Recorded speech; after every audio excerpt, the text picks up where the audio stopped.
आप लोगों को नाइट्रोजन परिवार के तत्व के बारे में मैं बता रहा था। नाइट्रोजन परिवार का तत्व या 15वें वर्ग का तत्व दोनों एक ही चीज़ है। यानी नाइट्रोजन परिवार के तत्व को 15वें वर्ग में रखा गया है। इसे हम चाहे नाइट्रोजन परिवार के तत्व कहें या 15वें वर्ग का तत्व कहें, दोनों एक ही चीज़ है। इसके पहले हमने बताया था, संयोजकता के बारे में बताया था, इलेक्ट्रॉनिक विन्यास के बारे में बताया था और सामान्य परिचय बताया था। अब मैं आपको बताने वाला हूँ ऑक्सीकरण अवस्थाएं। ठीक है, नाइट्रोजन परिवार के तत्व की ऑक्सीकरण अवस्थाएं। जैसा कि आप जानते हैं, नाइट्रोजन परिवार में कौन कौन से तत्व हैं? नाइट्रोजन है, फास्फोरस है, आर्सेनिक है, एंटीमनी है और बिस्मथ है। नाइट्रोजन परिवार में ये 5 तत्व हैं: नाइट्रोजन, फास्फोरस, आर्सेनिक, एंटीमनी और बिस्मथ।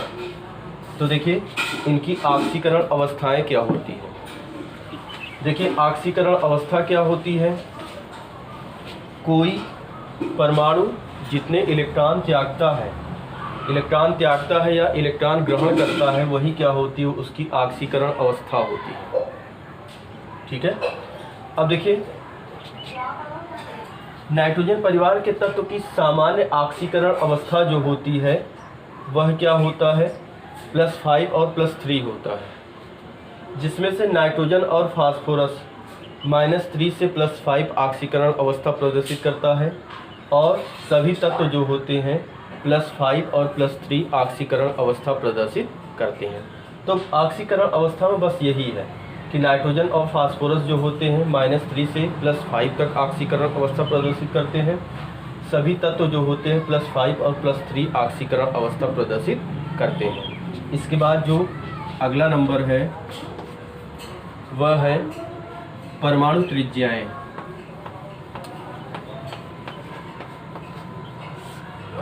परमाणु त्रिज्याएं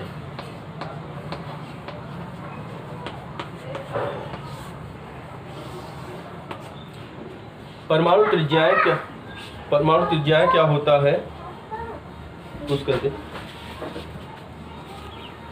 क्या है। तो परमाणु त्रिज्याएं जो होती हैं, जैसे मान लीजिए ये क्या है, 15वां वर्ग है। 15वां वर्ग है, इसमें नाइट्रोजन है, फास्फोरस है, आर्सेनिक है, एंटीमनी है, बिस्मथ है। ये तत्व है इसमें। ये क्या हो गया, 15वां वर्ग हो गया। हम 15वें वर्ग की बात कर रहे हैं। वर्ग में ऊपर से नीचे की ओर जाने पर परमाणु त्रिज्याएं क्या होती हैं, बढ़ती हैं। वर्ग में ऊपर से नीचे की ओर जाने पर क्या होती है, परमाणु त्रिज्याएं बढ़ती हैं। परमाणु त्रिज्या क्यों बढ़ती है, क्योंकि कोषों की संख्या बढ़ती है। तो इसमें क्या करेंगे, वर्ग में नीचे की ओर जाने पर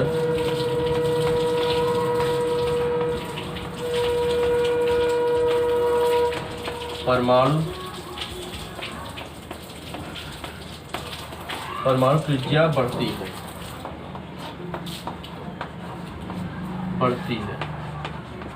वर्ग में नीचे की ओर जाने पर परमाणु त्रिज्या बढ़ती है, क्योंकि कोषों की संख्या बढ़ती है। कोषों की संख्या बढ़ती है। ठीक है, तो ये क्या हो गया, परमाणु त्रिज्या के बारे में। अगला हो जाएगा आयनन विभव। अगला क्या हो जाएगा,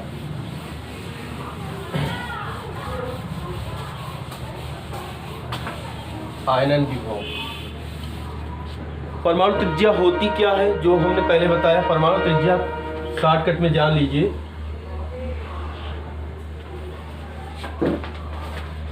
किसी परमाणु के केंद्र से वाह्यतम कोष तक के बीच की दूरी को कहा जाता है परमाणु त्रिज्या कहा जाता है। परमाणु त्रिज्या डिटेल में नहीं बताना है, इसके बाद अगला है आयनन विभव। छठा है आयनन विभव।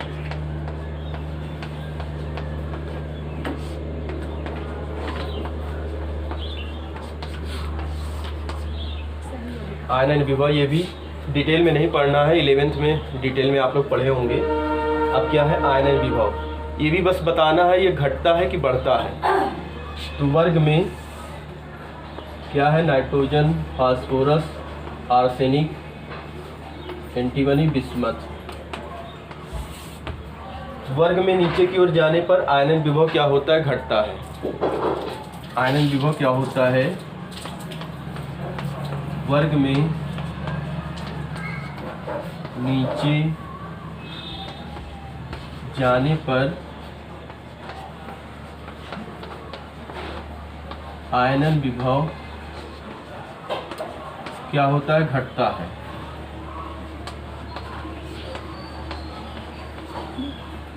क्योंकि जो नाभिकीय आवेश होता है वह कम हो जाता है।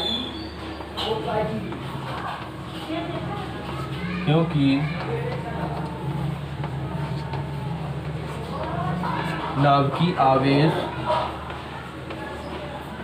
क्या होता है, कम हो जाता है।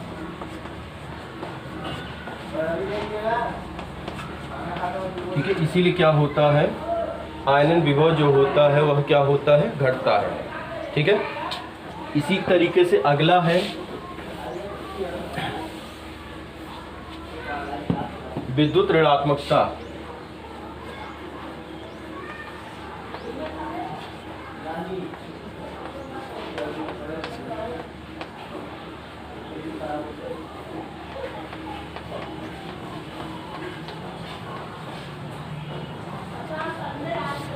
विद्युत ऋणात्मकता, तो जैसे आयनन विभव घटता है वैसे ही विद्युत ऋणात्मकता भी क्या होती है, यह घटती है।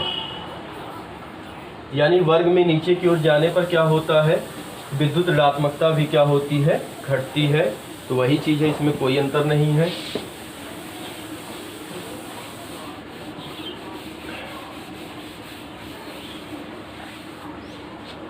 इसके बाद है अधात्विक लक्षण।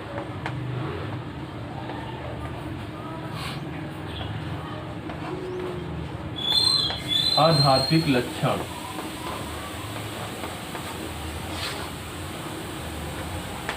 तो देखिए अधात्विक लक्षण क्या होता है। देखिए जैसे नाइट्रोजन है, फास्फोरस है, आर्सेनिक है, एंटीमनी है, बिस्मथ है। नाइट्रोजन क्या है, अधातु है। फास्फोरस भी क्या है, अधातु है। एंटीमनी उपधातु है। सॉरी, आर्सेनिक क्या है, उपधातु है।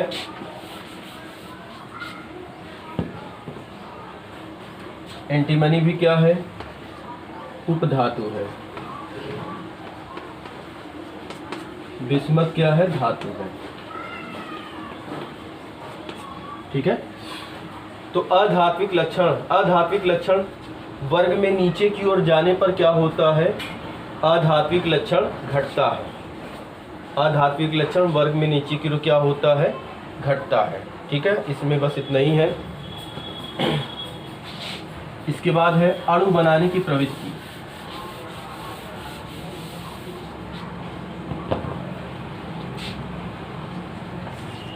अणु बनाने की प्रवृत्ति,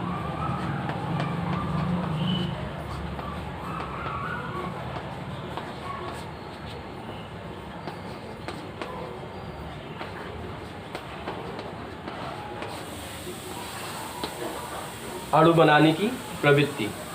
देखिए जो नाइट्रोजन होता है यह द्विपरमाणु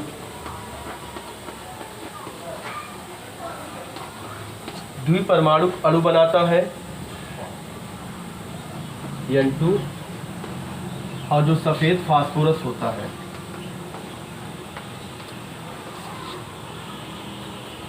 सफेद फास्फोरस जो होता है यह परमाणु चतुपरमाणु अणु बनाता है। ठीक है, तो बस नाइट्रोजन फास्फोरस, नाइट्रोजन द्विपरमाणु अणु बनाता है, सफ़ेद फास्फोरस जो होता है चतुपरमाणु अणु बनाता है। कुछ करो, क्या मिनट हुआ है आना। अगला है भौतिक अवस्था।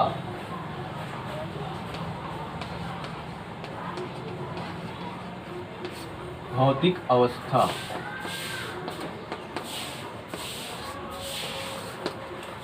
भौतिक अवस्था क्या होता है? भौतिक अवस्था का मतलब होता है कि ये जो तत्व होते हैं नाइट्रोजन परिवार के, ये किस अवस्था में पाए जाते हैं। ठोस में पाए जाते हैं, द्रव में पाए जाते हैं कि गैस में पाए जाते हैं।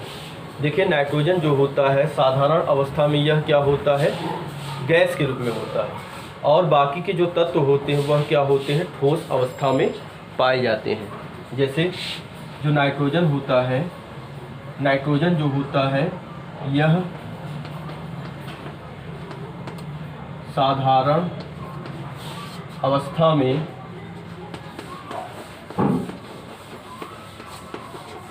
गैस है, गैस के रूप में पाया जाता है। ठीक है, उसके बाद जो सफ़ेद फास्फोरस है, सफ़ेद फास्फोरस यह साधारण अवस्था में क्या होता है, ठोस होता है। कारण क्या होता है? कारण यह होता है कि N2 अणु का जो अणु भार होता है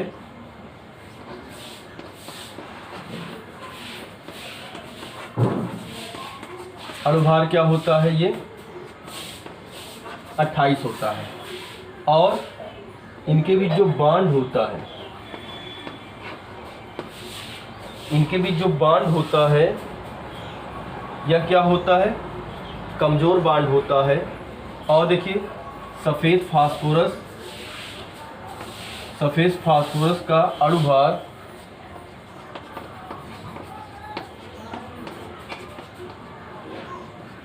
124 होता है। अणुभार अधिक होने के कारण यह क्या होता है, ठोस होता है। इसका अणुभार कम होता है, ये गैस अवस्था में होता है। इसका अणुभार ज़्यादा होता है, ये क्या होता है, ठोस अवस्था में होता है। इसमें बस इतना ही है और इसमें कुछ नहीं है। आप लोग इस वीडियो को अधिक से अधिक सब्सक्राइब और शेयर करें। ठीक है।